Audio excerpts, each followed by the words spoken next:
सरिता काकूंनी दिलेल्या वाफाळलेल्या चहाचा कप हातात घेत अजय म्हणाला, आई जरा बस. आता मला तुला काही सांगायचे आहे. चित्राच्या आणि माझ्या लग्नाला आता 6 महिने होऊन गेले आहेत. नुसता आराम करून तिला आता कंटाळा यायला लागला आहे. आजपासून किचन आणि घरातली सगळी कामं चित्रा पाहणार आहे. तू आता आराम कर. अजय चित्राकडे प्रेमाने पाहत म्हणाला. अरे पण, अजयने आईला पुढे काही बोलू दिले नाही. पण वगैरे काही नाही, ठरलं म्हणजे ठरलं. आणि चित्रा, आज रात्री मस्तपैकी माझी आवडती मसाला भेंडी कर. माझे 2 मित्र जेवायला येणार आहेत. आता काही लागलं तर आईला हाक मार, पण आईने स्वयंपाक करायचा नाही हो. घरातल्या एक एक गोष्टी आईकडून हळूहळू शिकून घे, म्हणजे तुझा वेळही जाईल. अजय लिफ्टमध्ये असेल तोवरच चित्राच्या फोनची रिंग वाजली. चित्राच्या आईचा वनिताताईंचा फोन होता. अजय कामासाठी बाहेर पडला की रोज ह्यावेळी वनिताताईचा फोन ठरलेला असायचा आणि मग कमीत कमी अर्धा तास चित्रा त्यांच्याबरोबर फोनवर असायची किंवा तिला सरिता काकूंना आई लेकीच्या प्रेमाचा कौतुक वाटलं होतं. पण आता मात्र ते रोज होऊ लागलं. सरिता काकू काहीशा अस्वस्थ व्हायला लागल्या. सरिता काकूंनी एकदा मनापासून तिच्याकडे दृष्टीने चित्राकडे पाहिलं आणि काही न बोलता त्या बाहेर निघून गेल्या. गेल्या वर्षीच्या डिसेंबरमध्ये चित्राचे अजयबरोबर लग्न झाले होते आणि ती सुभेदारांच्या घरची सून झाली होती. वामनराव आणि वनिता ताईंचे ती एकुलती एक मुलगी होती. वामनराव टाटा इंजिनिअरिंगमध्ये चीफ इंजिनियर होते. डायरेक्टर बोर्डवर होते. घरी संपन्नता सुबत्ता होती आणि त्यामुळेच संपन्न वातावरणात वाढ झालेल्या चित्राला आपल्या पप्पांकडे एका सर्वसामान्य मध्यमवर्गीय कुटुंबातील माझ्याशी लग्न करण्याचा हट्ट धरला. तेव्हा त्यांनी कडाडून विरोध केला होता. शेवटी चित्राने अजयशी लग्न होणार नसेल तर मी घर सोडून जाईन असा निर्वाणीचं सांगितल्यामुळे त्यांचा नाईलाज झाला. पण आपल्या मुलीवरचा हक्क त्यांनी सोडला नाही. लग्न झाल्यापासून फोन केला नाही असा एकही दिवस वनिताताईंचा गेला नव्हता. आणि त्या दिवशीही अजय गेल्याबरोबर नेहमीप्रमाणे चित्राचा फोन वाजला. काय चाललंय चितू, त्यांचं पहिलं वाक्य असायचं. अगं आई, माझ्यासमोर मोठा प्रॉब्लेम उभा राहिला आहे. अजयने सकाळी सकाळी आईंना सांगून टाकले आहे की आजपासून घरात काही करायचं नाही. चित्रा करणार आहे. आणि मला सांगून गेलाय आता मसाला भेंडी करायची आहे. त्याचे मित्र येणार आहेत. मला तर बाई खूप टेन्शन आले आहे. काय करावे ते समजत नाही. कसला प्रॉब्लेम, तुझ्यासाठी ही तर सुवर्णसंधी आहे. तुझं घर आता तुझ्या मनाप्रमाणे चालणार आहे. तुझ्या घरी आता तुझंच राज्य असणार आहे. अगं, कित्येक मुलींना आयुष्यभर आपल्या सासूच्या हाताखाली राहावं लागतं आणि तुझ्या नवऱ्याने तर आत्ताच तुला घराची चावी देऊन टाकली आहे. You are so lucky. पण मम्मा, सासूबाईंचा स्वभाव खूप चांगला आहे. त्यांचा मला काही त्रास होत नाही. त्या मला काही करू देत नाहीत. अगं, पण या निमित्ताने घरातलं तुझी सत्ता वाढव, एवढेच मला म्हणायचे आहे. आणि हो, मला पण मसाला भेंडी करता येत नाही. मी भेंडी फ्राय करून तुला पाठवून देते, असे म्हणून आईने फोन ठेवून दिला. रात्री जेवणे झाल्यावर अजयसोबत चित्राचा पहिल्यांदाच वाद झाला. तुला मसाला भेंडी करता येत नसेल तर आईला विचारायचं. एवढं तुझ्या आईकडून आणायची काय गरज होती? अरे, तूच म्हणाला होतास ना आईचं किचन आजपासून बंद म्हणून. आणि मग पहिल्या दिवशी मी त्यांना कसं सांगणार? आणि मम्माचं घर आणि हे घर वेगळंच आहे का? ती माझी आई आहे आणि काही पाठवलं तर त्यात काही चुकीचं आहे का? अजयकडे यावर काही उत्तर नव्हतं. तेवढ्यावरच थांबला होता त्यांचा वाद. आणि भेंडीच्या भाजीपासून सुरू झालेलं हे माहेरचं प्रस्थ वाढले होते. आज कोणती भाजी करायची हे सकाळी फोनवरून ठरवले जाऊ लागले. एवढेच काय, विकेंड लोकेशन वनिताताई चित्राला सुचवायच्या आणि चित्राला अजयला गोड बोलून तिथे घेऊन जायला तयार करायची. घरात एक बदल व्हायला सुरुवात झाली होती.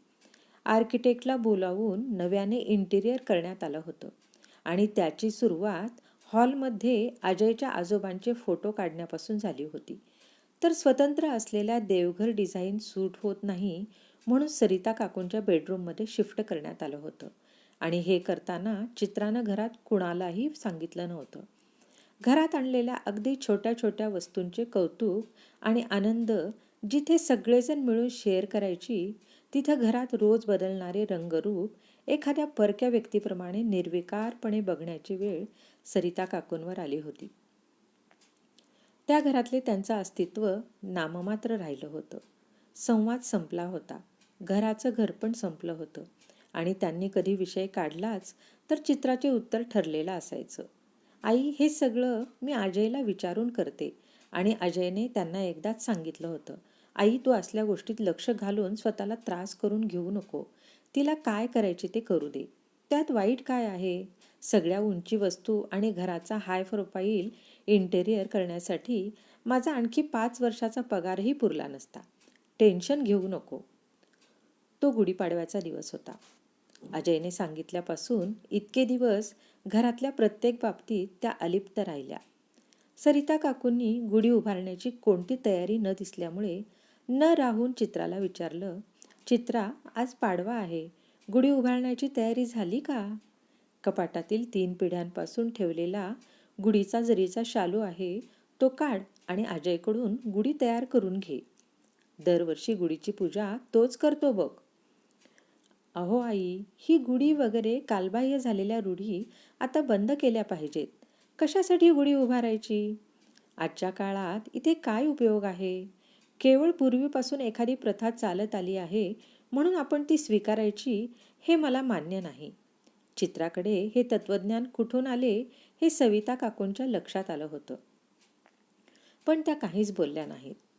चित्रा, हे बघ बेटा, प्रत्येक कुटुंबात कुलधर्म कुलाचार असतात, परंपरा असतात आणि त्याला काही पार्श्वभूमी असते. प्रत्येक परंपरा प्रथा मोडीत काढायची नसतात. ही गुढी आणि ही पदवी अजयच्या वडिलांना शिवाजी महाराजांच्या काळात मिळालेली आहे, म्हणून तू सोडून देऊ नकोस. तू आधुनिक विचारसरणीची आहेस हे मला माहीत आहे, पण सुधारणा करताना जुन्यातले जे चांगले आहे त्याचा आदर केला पाहिजे हे लक्षात घे. चित्रा काही न बोलता तिथून निघून गेली. शेवटी अजयने गुढी सरिता काकूंच्या बेडरूममध्ये गॅलरीत उभी केली. आता एक धर्मसंकट सरिता काकूंच्या समोर उभे राहिले होते. श्रावण महिना सुरू झाला होता आणि श्रावणातल्या सोमवारी घरातल्या नव्या नवरीला त्यांच्या कुलदेवतेच्या खंडोबाच्या दर्शनाला जेजुरीला घेऊन जायची, पूजा करण्याची प्रथा होती. अजयला तशी कल्पना देऊन ठेवली होती, पण चित्राने ठाम नकार दिला. आता सरिता काकूंना सगळं असह्य व्हायला लागलं होतं. मागच्या 7 पिढ्यात जे घडलं नव्हतं ते व्हायची वेळ आली होती. काहीतरी अशुभ होणार असं त्यांना उगीचच वाटायचे आणि अचानक काहीतरी घडलं. वामनरावांचा अजयला फोन आला. अजय, खूप बॅड न्यूज आहे. वनिताला पॅरालिसिसचा अटॅक आला आहे आणि ती बेशुद्ध पडली आहे. तिला मी हॉस्पिटलला घेऊन चाललोय. तुम्ही डायरेक्ट हॉस्पिटलला या. मला खूप टेन्शन आले आहे. आणि त्यांनी फोन देऊन दिला. चित्रा आणि अजय धावतच हॉस्पिटलला गेले. अजयने डॉक्टरांची तातडीने भेट घेतली. डॉक्टर म्हणाले, स्ट्रोकचा वनिताताईंच्या शरीराच्या डाव्या बाजूवर इफेक्ट झाला असून वनिताताईंची वाचा गेली आहे आणि कमीत कमी 10 दिवस हॉस्पिटलमध्ये राहावे लागेल असे सांगितले. चित्राला आता प्रचंड धक्का बसला होता. आईशी बोलल्याशिवाय तिचा एकही दिवस जात नव्हता. आई आयुष्यभर आता पुढे बोलू शकणार नाही ही कल्पनाही करू शकत नव्हती. तिच्या डोळ्यातून अश्रूंची सतत धार लागली होती. वामनरावांचे दुसरे कोणी जवळचे नातेवाईक नव्हते आणि जे होते ते वनिताताईमुळे दूर झाले होते. अजय वनिताबरोबर हॉस्पिटलमध्ये आपल्यापैकी कोणाला तरी थांबावं लागणार आहे. दिवसा मी किंवा चित्रा कोणीतरी असेल, पण रात्रीचा प्रश्न आहे. प्लीज रात्रीच्या वेळी थांबलात तर खूप मदत होईल मला. वामनरावांनी अजयला विनंती केली आणि मोठ्या मनाच्या सरिताताईंनी ती मान्य केली. 8 दिवस सरिता काकू रात्री हॉस्पिटलला जात होत्या. वनिताताईंचे आपुलकीने काळजी करत होत्या. मात्र आपण गेल्या 6 महिन्यात या सरिता काकूंना तुम्ही जेवलात का एवढे सुद्धा विचारले नव्हतं याचे चित्राला वैषम्य वाटत होते. तरी सरिता काकू तिच्या आईच्या आपुलकीने सेवा करत होत्या.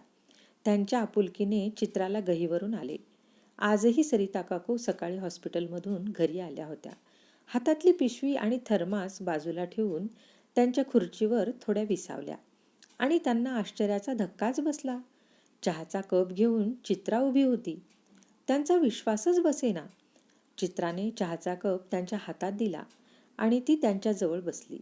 भरलेल्या डोळ्याने एकदा मान वर करून त्यांच्याकडे पाहिलं आणि आपल्या डोळ्याच्या साठलेल्या अश्रूंना वाट करून दिली. सरिताताईंनी तिच्या डोक्यावर हात ठेवला. आई, खरंच मला माफ करा. मी तुमच्याशी खूप वाईट वागले. माझ्यामुळे तुम्हाला खूप काही सहन करावे लागले. चित्रा स्फुंदत म्हणाली. अगं वेडी आहेस का? अगं तू तर मला मुलीसारखी आहेस. आईला कधी त्रास होतो का?